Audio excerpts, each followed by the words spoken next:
Hola, hola. Colombia en transformación, modernización y conflicto en el siglo XX. Bienvenidos y bienvenidas. Les habla Andrés Felipe Páramo Barrera.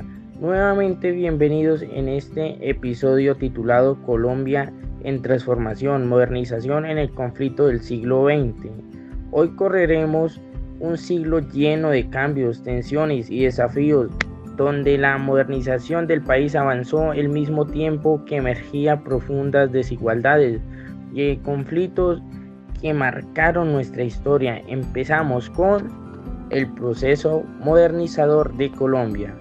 Durante el siglo XX, Colombia inició un proceso de modernización impulsado por el crecimiento urbano, el desarrollo industrial y la expansión de la educación. Economía pasó de depender casi exclusivamente del café a diversificar su producción con el petróleo, la industria textil en el comercio. Sin embargo, este proceso no fue uniforme. Mientras las grandes ciudades como Bogotá, Medellín y Cali crecían rápidamente, las zonas rurales permanecieron pesadas.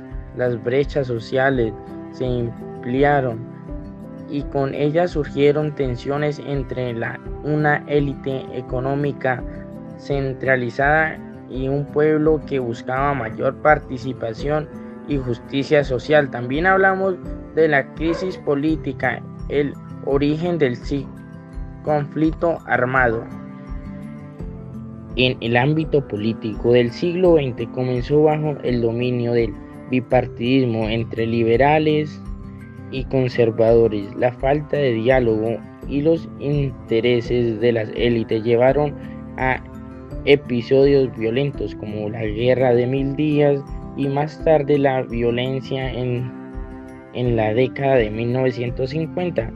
Tras el asesinato de Jorge Eliezer Gaitán, la violencia rural, las desigualdades económicas y la represión política fueron el caldo de cultivo para el surgimiento de grupos armados como las FARC, el ELN y el M-19. Estos movimientos nacieron con discursos de justicia social, pero con el tiempo se entrelazaron con economías ilegales y conflictos territoriales que profundizaron las crisis. Asimismo, los procesos de paz, aciertos y desaciertos. A lo largo del siglo XX, Colombia vivió varios intentos de paz. El primero se dio en los años 80 con el gobierno de Belisario Betancourt, quien abrió un diálogo con las guerrillas, aunque el proceso no logró la desmovilización completa.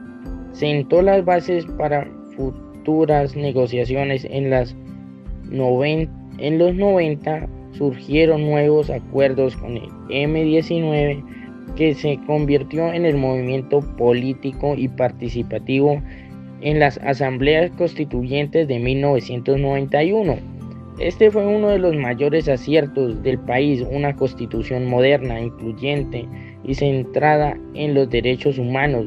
Sin embargo, otros procesos fracasaron por la desconfianza y la falta de garantías y la persistencia de intereses armados y narcotraficantes. También hablamos de las nuevas formas de ejercicio político y el imaginario de las élites.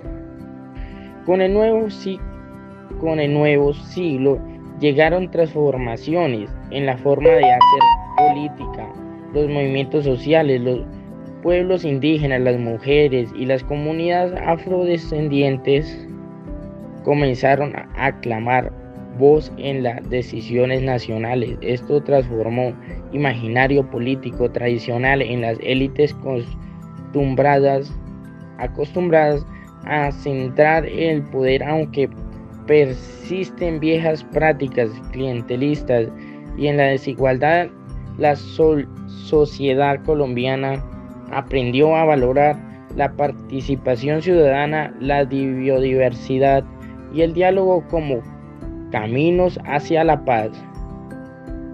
Para finalizar, se puede decir que el proceso modernizador de Colombia en el siglo XX fue sin duda una mezcla de progreso y conflicto mientras el país avanzaba hacia la modernidad. También enfrentaba sus heridas internas. Hoy comprende esa historia, nos permite construir una nación más justa, democrática y en paz. Gracias por acompañarnos en este recorrido por la historia. Nos escuchamos en un próximo episodio de Colombia en Transformación. Muchas gracias.